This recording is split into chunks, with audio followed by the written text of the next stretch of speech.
నమస్తే. శ్రీ గురుభ్యో నమః. శ్రీమాత్రే నమః. ఆదిత్యాయ చ సోమాయ మంగళాయ బుధాయ చ గురు శుక్ర శనిభ్యే రాహవే కేతవే నమః. మనం ప్రతినిత్యం కూడా ప్రకృతిలో బతుకుతున్నటువంటి ప్రతి జీవరాశికి ఖగోళంలో ఉన్నటువంటి ఆ గ్రహాల ప్రభావం అనేటువంటిది పడుతుంది. అయితే ఇది మారుతూ ఉన్నప్పుడు ప్రతినిత్యం కూడా గోచార రీత్యా గోచార ఫలాలు చెప్పుకోవడం ఒకటి. ఇది కాకుండా మనకి ఈ గ్రహాల మార్పు అనేక రకాలుగా ఉంటాయి. ఒక్కొక్కసారి కొన్ని గ్రహాలు వెనక్కి వెళ్ళడం అంటే వక్రగతి అంటాం. ఈ వక్రగతి దగ్గరికి వచ్చేసరికి వాటి వల్ల ఫలితాలు మారుతూ ఉంటాయి. అలా ఈ వక్రగతిగా వెళ్ళడము అనేటువంటివి ఎలా ఉంటుంది అంటే, నిజం చెప్పాలంటే మనకున్న గ్రహాల్లో సూర్యచంద్రులు ఇద్దరికి అసలు వక్రగతి ఎప్పుడూ ఉండదు. రాహుకేతువుల్ని కనుక తీసుకున్నట్టయితే ఎప్పుడూ వక్రగతిలోనే ఉంటారు. ఇక మిగతా గ్రహాలు ఏవైతే ఉన్నాయో అవి అప్పుడప్పుడు వక్రగతిలోకి వెళుతూ ఉంటాయి. అవి మనం పుట్టినప్పుడు వక్రగతిలో ఉండొచ్చు, లేదా ఇలా మధ్యలో వక్రగతి వస్తూ ఉండొచ్చు. అలా వక్రగతి వచ్చినప్పుడు ఫలితాలు విభిన్నంగా ఉంటాయి. అలా ఆలోచించినప్పుడు మనకు ప్రస్తుతం శని వక్రగతిలో నడుస్తుంది. అదేవిధంగా 2024 ఆగస్టు 6 నుండి 26 వరకు దాదాపుగా ఈ మధ్యకాలంలో బుధుడు వక్రిస్తున్నాడు. సరే, అన్ని గ్రహాలు వక్రిస్తున్నాయి అన్నారు కదా. ఇలా వక్రించినప్పుడు మరి ప్రత్యేకత ఏమిటి అని కనుక మనం అనుకున్నట్టయితే, బుధుడి యొక్క వక్రగతి అన్నప్పుడు పెద్ద తేడా ఏం లేదు. శని వక్రగతి అన్నప్పుడు పెద్ద తేడా లేదు. ఆ సమయం ఏదైతే వక్రగతి సమయం ఉందో అప్పుడు కొన్ని ఫలితాలు అయితే వస్తాయి. కానీ ఇప్పుడు ఈ 24 ఆగస్టులో జరుగుతున్నటువంటి ఆగస్టు 6 రోజు మారుతున్నటువంటి మార్పులో ఒక ప్రత్యేకత అయితే ఉంది అని చెప్పచ్చు. ఎప్పుడైనా సరే శనికి బుధుడికి ఒక సంబంధం ఏర్పడినప్పుడు ఒక యోగం ఏర్పడుతుంది. ఆ యోగాన్ని శశబుధ యోగం అంటారు. మరి శశబుధ యోగం ఇప్పుడు ఎలా ఉంది అంటే వక్రగతిలో, 2 గ్రహాలు కూడా వక్రగతిలో ఉన్నప్పుడు జరుగుతుంది. ఇది ఒక ప్రత్యేకత. ఇక రెండవ ప్రత్యేకత ఏంటంటే, ఈ సంబంధం ఎలా ఏర్పడింది అంటే, బుధుడికి శని, శనికి బుధుడు ఇద్దరూ కూడా సమసప్తకాల్లో ఉన్నారు. ఇలా సమసప్తకాల్లో ఉన్నప్పుడు ఈ వక్రించినటువంటి 2 గ్రహాల యొక్క ఫలితం వల్ల మనకు జరిగేటువంటి ఈ యోగం ఏ రాశి వారికి ఎలా ఉంటుంది, ఎట్లా ఉంటుంది అసలు. ఎప్పుడైనా సరే శశబుధ యోగం అంటేనే ఆర్థికంగా చాలా అభివృద్ధిని సాధించే విధంగాను, అభివృద్ధిగా ఉండేలాగాను, ఏదైనా పనులు కాని పనులు అయ్యేలాగాను, మనకు ఏ రకమైనటువంటి ఇప్పటి వరకు ఉన్నటువంటి ఆలోచనలు, ఆ ఊహలు ఏవైతే ఉన్నాయో, కార్యంలో పెట్టాలి అనుకున్నటువంటి ఏవైతే ఉన్నాయో అవన్నీ కూడా కార్యంలో పెట్టడానికి అనువుగా ఉండేటువంటి పరిస్థితి శశబుధ యోగంలో ఉంటుంది. మరి అలాంటప్పుడు ఆ యోగంలో ఇప్పుడు ఏంటి ప్రత్యేకత అంటే, 2 గ్రహాలు కూడా వక్రించి ఉన్నాయి. ఈ వక్రించి ఉన్నప్పుడు కొన్ని రాసుల వారికి బాగా శుభదాయకంగాను, మరికొన్నింటికి మధ్యస్థంగాను ఉంటుంది. అసలు శశబుధ యోగం అంటేనే చాలా వరకు మంచి జరుగుతుంది, కానీ ఎక్కడ కూడా చెడు అనేది కనిపించదు. కానీ కొన్ని రాసుల వారికి చాలా అద్భుతంగా ఉంటుంది. కేవలం అది 20 రోజులు అయినప్పటికీ కూడా కొన్నింటికి మధ్యస్థంగా ఉంటుంది. ఈ 1-2కు అటు ఇటుగా ఉండవచ్చు. అయినప్పటికీ ఈ యోగం మరి దీని ఫలితాలు ఎలా ఉంటాయి, ఏ రాశి వారికి ఎలా ఉంటాయో ఒక్కొక్కటిగా చూద్దాం. తదుపరి ధనుసు రాశి వారికి ఎలా ఉంటుంది? ధనుసు రాశి వారికి చాలా బాగుంటుంది అని చెప్పచ్చు. ధనుసు రాశి వారికి వారి అన్ని రకాలుగా ఆర్థిక పరంగా బాగుంటుంది, సంతాన విషయంలో బాగుంటుంది, వారు పెట్టేటువంటి పెట్టుబడుల్లో బాగుంటుంది. రేపటి అంటే ఫ్యూచర్ గురించి రేపు తమ సంతానం కావచ్చు, రేపు తమ వంశం కావచ్చు, దాని గురించి ఒక ఆలోచన ఏదైతే ఉందో ఆ ఆలోచన ఉత్పన్నమవుతుంది.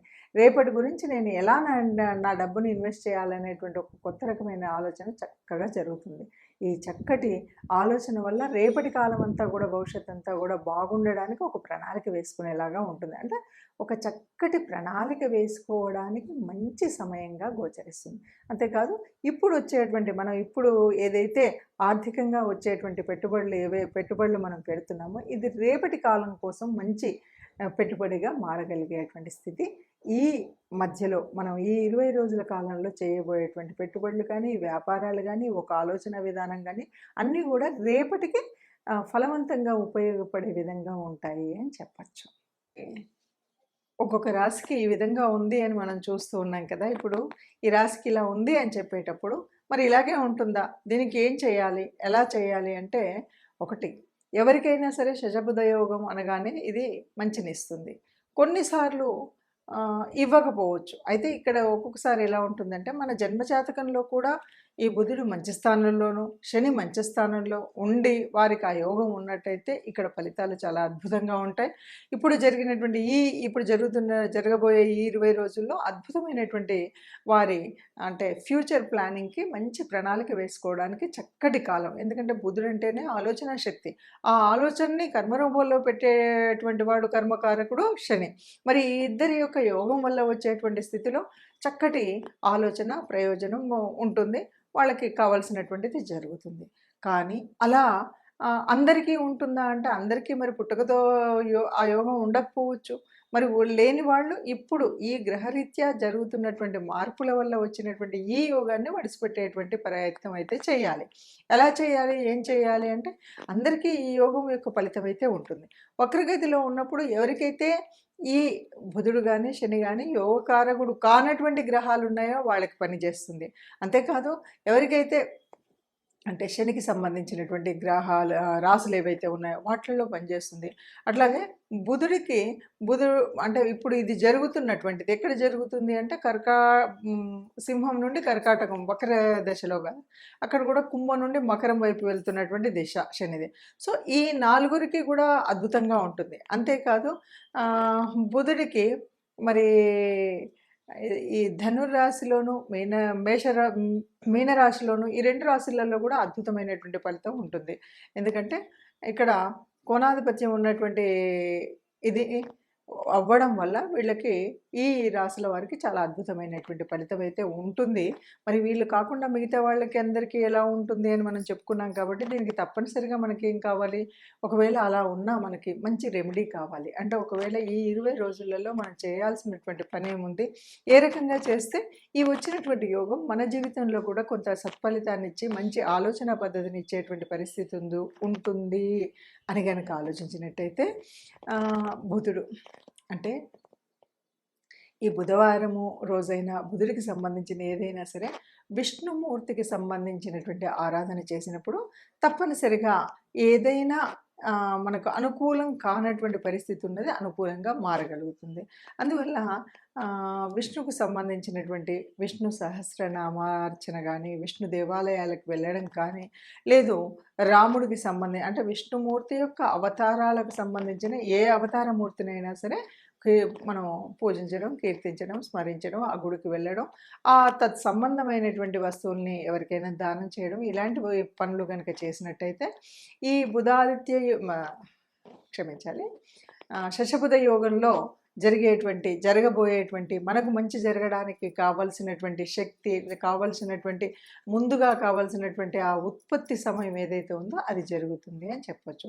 అందుకు గాను చేయవలసినటువంటి రెమెడీస్ అంటే ప్రత్యేకంగా ఏమీ లేకపోయినప్పటికీ విష్ణు దేవాలయానికి వెళ్ళడం కానీ, విష్ణుమూర్తిని అర్చించడం కానీ, విష్ణు సహస్రాన్ని వినడం కానీ, వీటితో పాటు విష్ణుమూర్తి అవతారమూర్తులైనటువంటి ఆ అవతారాలు ఎత్తినటువంటి ఏ అవతారంలో కృష్ణావతారం అవ్వచ్చు, రామావతారం అవ్వచ్చు, మీకు సంబంధించిన ఎందుకంటే రాముడు కొంతమందికి ఇలవేల్పుగా ఉంటాడు, కృష్ణుడు కొంతమందికి ఇలవేల్పుగా ఉంటాడు. అంటే మీ ఇలవేల్పు ఎవరైనా సరే మీ ఇష్టదేవత ఎవరు ఉంటారో వారికి అనుగుణంగా మీరు దానికి అనుబంధంగా ఉండేటువంటి దేవతా ప్రార్థన చేయడం మర్చిపోకూడదు. ఆ దేవాలయానికి వెళ్ళడం మర్చిపోకూడదు.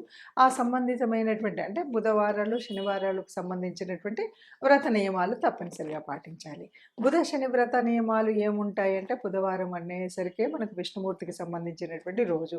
అలాగే ఆ రోజు మనం ఏదైనా దానం చేయాలంటే ఆకుపచ్చ రంగు వస్త్రం అయితే ఆకుపచ్చ రంగు, కూరగాయలు ఇలాంటివి దానం చేసినప్పుడు ఆ ఆకుపచ్చకు సంబంధించినటువంటి వస్తువులను దానం చేయడం ఒక పద్ధతి. అలాగే గోగ్రాసం ఇవ్వడం. ఇంతే కాదు మరి శనికి సంబంధించినంత వరకు మనం ఏం చేస్తామంటే శని అంటే వృద్ధులకు సేవ చేయడం, ఎవరైతే కర్మచారులు ఉన్నారో వారికి కావాల్సినంత ఇంత ఆకలి తీర్చడం కోసం చేయాల్సినటువంటి పని. సరే శనికి సంబంధించినటువంటి ఆయిలు అంటే నువ్వుల నూనె ఇలాంటివన్నీ ఒక పద్ధతి అయినప్పటికీ కూడా ముఖ్యంగా ఎవరైతే కర్మచారులు ఉన్నారో, ఎవరైతే వృద్ధులు ఉన్నారో వారికి సేవ చేయడం, వారిని ఆదుకోవడం, వారికి సహాయం చేయడం అనేటువంటి పనుల వల్ల శని తొందరగా సంతృప్తి చెందుతాడు. ఇలాంటి పనులను చేసినట్టయితే చక్కగా మనం అనుకున్నటువంటి కోరికలు తీరుతాయి. మనం అనుకున్నట్టుగా ఈ 20 రోజుల ఈ యోగం ఏదైతే ఉందో అది మనకు కూడా అనుకూలించే విధంగా ఉంటుంది. ఇదండి ఇది అందరూ ఇలా ఏ యోగం వచ్చినా, ఏ రకమైనటువంటి గ్రహ స్థితులు ఉన్నప్పటికి కూడా అందరూ సుఖంగా ఉండాలి. అందరిలో మనము ఉండాలి. సర్వే జనా సుఖినో భవంతు.